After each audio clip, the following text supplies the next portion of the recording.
सास का घूंघट पार्ट 4।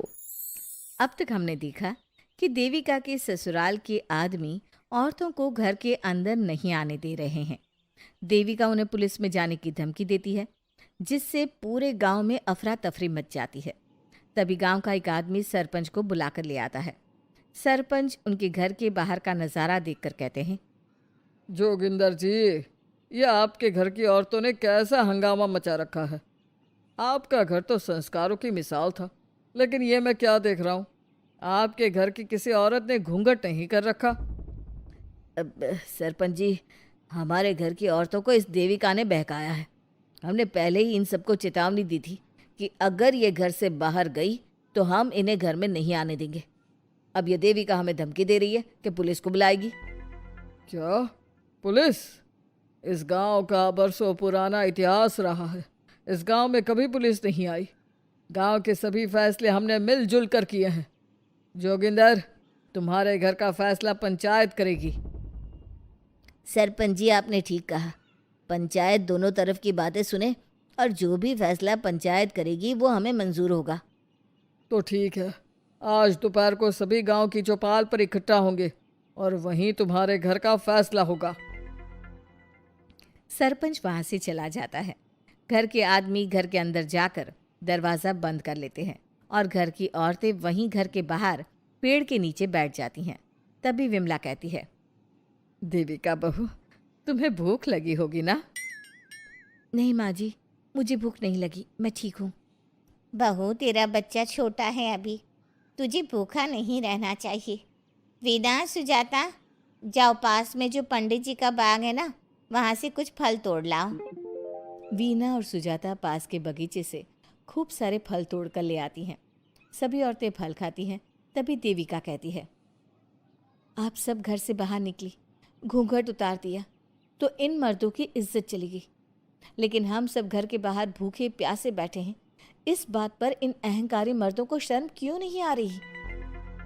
हाँ देविका, तुम ठीक कह रही हो।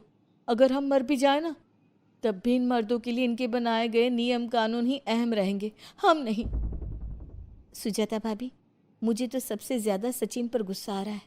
उसने मुझसे लव मैरिज की थी, क्या क्या वादे किए थे कि मेरा साथ कभी नहीं छोड़ेगा, और आज उसने मेरा साथ छोड़ दिया। अपने बच्चे को एक बार भी नहीं देखा उसने। देविका, वो शुरू से ही ना डरपोक रहा है, लेकिन इन सारी बातों को छोड़ो। मुझे तो इस बात की चिंता हो रही है कि पंचायत में न जाने क्या फैसला होगा। पता नहीं वो इंसाफ करेंगे भी या नहीं। वीना दीदी, आपको अभी भी पंचायत से इंसाफ मिलने की उम्मीद है? अगर इस गांव की पंचायत में सच में इंसाफ करने की भावना होती तो सरपंच जी अभी हमें घर के अंदर जाने देते। देखा नहीं कितना जहर उगल कर गए हैं हमारे खिलाफ। तो बहू, अब हम क्या करेंगे? पंचायत तो हमारे खिलाफ ही फैसला सुनाएगी। पहले तो हम अपनी सारी बातें रखेंगे। अगर ये लोग नहीं माने तो आपको वही करना होगा जो मैं कहूँगी। लेकिन एक बात आप याद रखना, किसी भी सूरत में हम झुकेंगे नहीं, क्योंकि हम सही हैं। देविका सभी औरतों को समझा रही थी। तभी वहाँ एक गांव वाला आता है। आप सभी को पंचायत में बुलाया है। उस गांव वाले की बात सुनकर सभी औरतें पंचायत में पहुंचती हैं। वो देखती हैं कि उस पंचायत में सारा गांव इकट्ठा हो गया है। बहुत सारी औरतें लंबे लंबे घूंघट करके वहां आई हुई हैं। तभी पंचायत की कार्यवाही शुरू की गई और घर के आदमियों से पूछा गया कि वो घर की औरतों को घर में क्यों नहीं रखना चाहते। हमारे घर की औरतें ना तो घूंघट उतारती है और ना ही किसी डॉक्टर से इलाज करवाती है, और हमारे मना करने के बाद भी इन सब ने घर से बाहर कदम रखा, हमसे ऊंची आवाज़ में बात की। हमने इन सबको चेतावनी भी दी, लेकिन इन्होंने हमारी बात नहीं सुनी। अब ये सभी औरतें हमारे घर में नहीं रह सकती। अब औरतें अपना पक्ष रखें।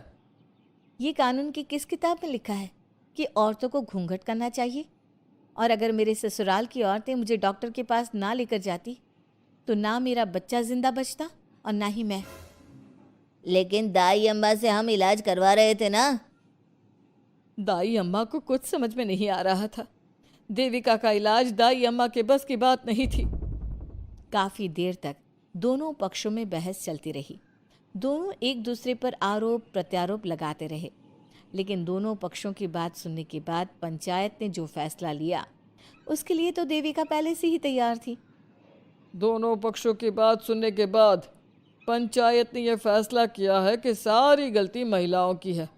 अगर वो अपने अपने पतियों से माफ़ी मांग लेती है और वादा करती है कि भविष्य में कभी ऐसी गलती नहीं दोहराएंगी, तो वो घर के अंदर प्रवेश कर सकती हैं। हमें पंचायत का फैसला मंजूर नहीं है। हमने कोई गलती नहीं की जो हम माफ़ी मांगे। और किस बात का वादा करें हम? हमने देविका की जान बचाई है, तो आप हमसे भविष्य में किसी की जान ना बचाने का वादा ले रहे हैं क्या? अगर तुम्हें पंचायत का फैसला मंजूर नहीं है तो तुम सबको घर में नहीं पुरानी हवेली में रहना होगा, जो अब खंडहर बन चुकी है। यह खंडहर तुम्हारे घर के सामने ही है। सरपंच जी, आपका फैसला सही नहीं है। एक बार और सोच लीजिए इस फैसले के बारे में। ओ शहर की छोरी, 4 किताबें क्या पढ़ ली, हमें सही गलत का पाठ पढ़ाएगी? तुझे पता नहीं कि पंचायत का फैसला यहाँ सदियों से चलता आया है और लोग उसी को मानते आए हैं।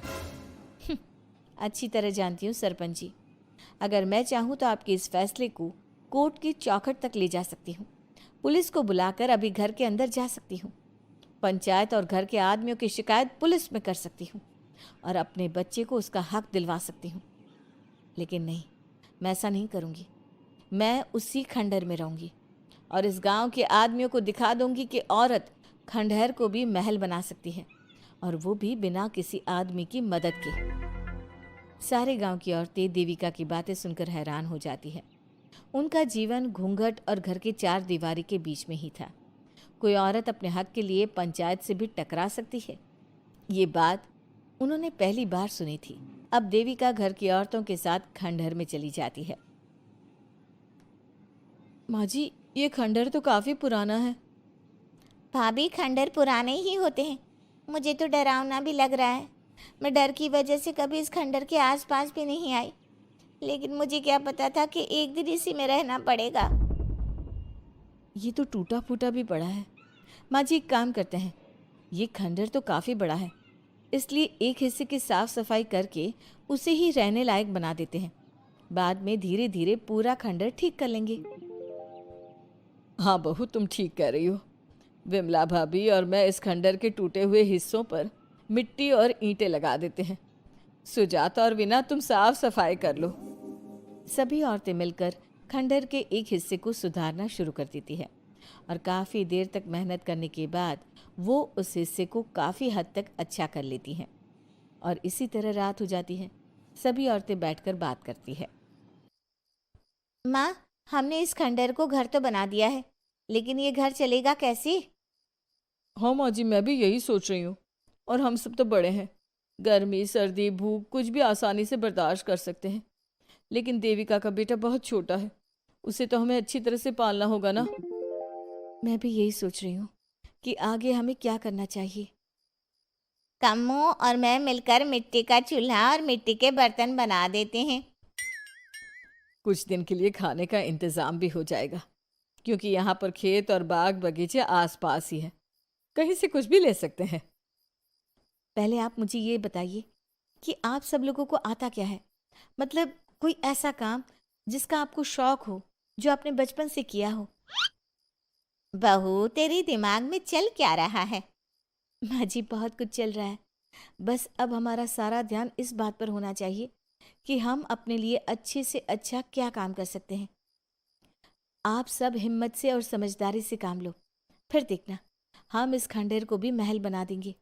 इसके लिए सबसे पहले हमें आत्मनिर्भर बनना होगा। देविका सभी को समझा रही थी, तभी उसका बेटा रोने लगा। उसने अपने बेटे को गोद में उठाया और उसे चुप कराने लगी। अब देविका के सामने सबसे बड़ी चुनौती थी कि वो किस तरह से ससुराल की औरतों को आत्मनिर्भर बनाए और किस तरह से अपना घर चलाए। हमारे प्यारे दर्शकों, अब आप बताइए, देविका और घर की सभी औरतों ने अपने पतियों से माफी ना मांगकर सही किया या गलत? क्या उनका खंडहर में रहने का फैसला सही था? अब देविका को क्या कदम उठाना चाहिए, हमें कमेंट में ज़रूर बताना। हमारी कहानी को लाइक, शेयर और चैनल को सब्सक्राइब करना मत भूलना।